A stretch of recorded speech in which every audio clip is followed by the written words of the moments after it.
Vidal test.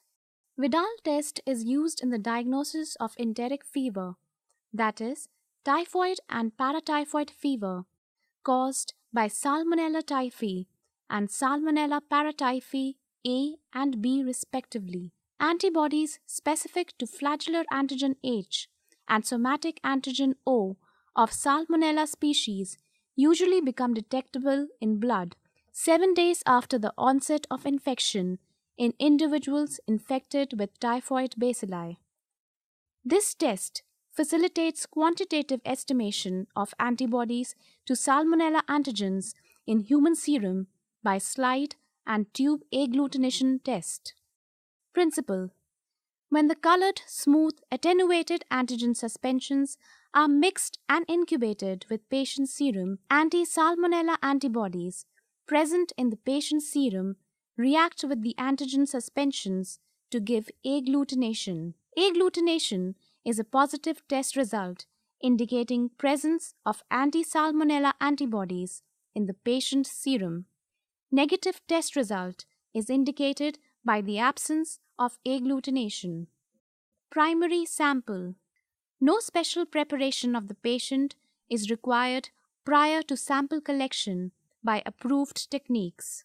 Collect 2 milliliters of venous blood in a plain red-topped vacutainer. Do not use hemolyzed and turbid samples. Though freshly collected serum is preferable, samples can be stored at 2 to 8 degrees centigrade for up to 72 hours in case of delay in testing. Reagents and consumables.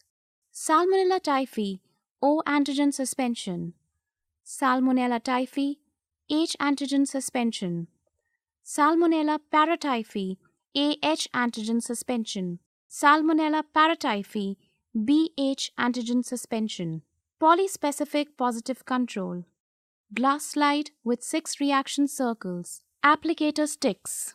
Equipment: incubator, timer, 0.1 milliliters and 1 milliliter serological pipettes and droppers, 36 Vidal tubes or Kahn tubes for each sample.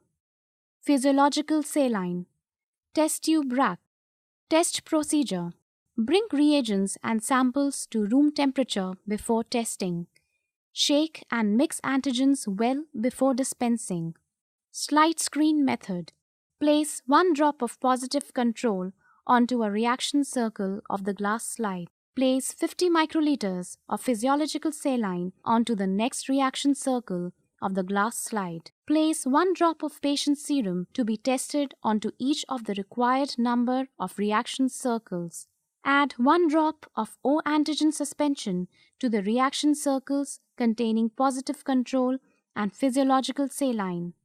Add 1 drop each of the antigen suspensions, that is, O, H, AH, and BH, to the reaction circles containing the patient's serum. Mix contents of each circle uniformly over the entire circle with separate mixing sticks. Rock the slide gently back and forth and observe for agglutination macroscopically at 1 minute. Interpretation of results. Observe for agglutination or formation of clumps in the wells. Compare it with the positive control. Agglutination is a positive test result and indicates presence of the corresponding antibody in the patient's serum. Absence of agglutination is a negative test result and indicates that the corresponding antibody is not present in the patient's serum. As the test wells show, agglutination with O and AH antigens, the corresponding antibodies, namely Salmonella paratyphi O and H antibodies, are present in the patient's serum. Hence, the infecting organism is Salmonella paratyphi A. Slide semi-quantitative method. This method is recommended for obtaining quick approximate titers only for the antigens that tested positive in the slide screening test. Using a pipette, place 80 microliters, 40 microliters, 20 microliters, 10 microliter, and 5 microliter of patient serum to be tested on 5 different reaction circles on the glass slide. The corresponding dilutions obtained will be 1 in 20, 1 in 40, 1 in 80, 1 in 160, and 1 in 320 respectively. Add to each reaction circle a drop of the antigen which showed agglutination with the test sample in the screening method. In our demonstration, it will be O and AH antigens. Using separate mixing sticks, mix the contents of each circle uniformly over the reaction circles. Rock the slide gently back and forth. Observe for agglutination macroscopically within 1 minute. Interpretation of result. Agglutination is a positive test result. The titer is reported as a reciprocal of the highest dilution, which shows a positive test result. Quantitative tube method.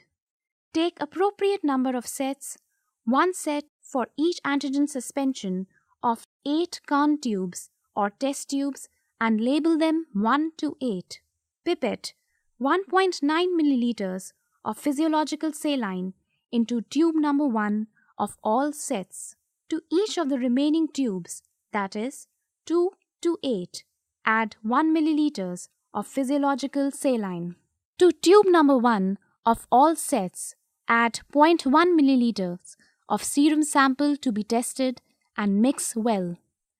Transfer 1 milliliters of the diluted serum sample from tube number 1 to tube number 2 and mix well. Transfer 1 milliliter of the dilute serum sample from tube number 2 to tube number 3 and mix well. Continue the serial dilution till tube number 7 in each set. Discard 1 milliliter of the diluted serum from tube number 7 of each set. Now, the dilutions of the serum sample achieved from tube number 1 to 7 respectively in each set is as follows: 1:10, 1:20, 1:40, 1:80, 1:160, 1:320, 1:640. Tube number 8 in all the sets serves as a saline control. To all the tubes, that is, 1 to 8 of each set, add 1 drop of the respective well-mixed antigen suspensions from the reagent vials and mix well. Cover and incubate overnight at 37 degrees centigrade. After incubation, dislodge the sedimented button gently and observe for agglutination. Interpretation of result. The tube test measures the titer of antibodies present in the patient's serum. Titer is defined as the concentration of an antibody determined by finding the highest dilution of serum at which it is still able to cause agglutination of the antigen. If the highest dilution of serum is 1:X, then the titer of the antibody will be reported as X. In this test sample, the highest dilution at which agglutination is visible is 1:80 for O antigen and 1:160 for AH antigen. No agglutination is observed with H and BH antigens. Hence, the patient suffers from Salmonella typhi infection with anti-O antibody titer of 80 and anti-AH antibody titer of 160. Titers of TO, TH, AH, and BH above 1:80 and above are taken as diagnostically significant. However, the diagnosis should be confirmed with positive cultures, rapid tests, clinical presentation, and other laboratory tests. Safety precautions. Handle all samples as potentially infectious. Handle all reagents with care and avoid contact with eye, mouth, and skin. Do not perform mouth pipetting. Discard used reagents and samples as per biomedical waste disposal guidelines followed in your healthcare setting. Potential sources of variability. Shake the antigenic suspensions well before use and ensure the suspension is homogeneous. A moderate rise in titer of all 3 H agglutinins occurring simultaneously against all three H antigens is suggestive of recent typhoid and paratyphoid vaccination. Antibiotic treatment prevents a rise in titer.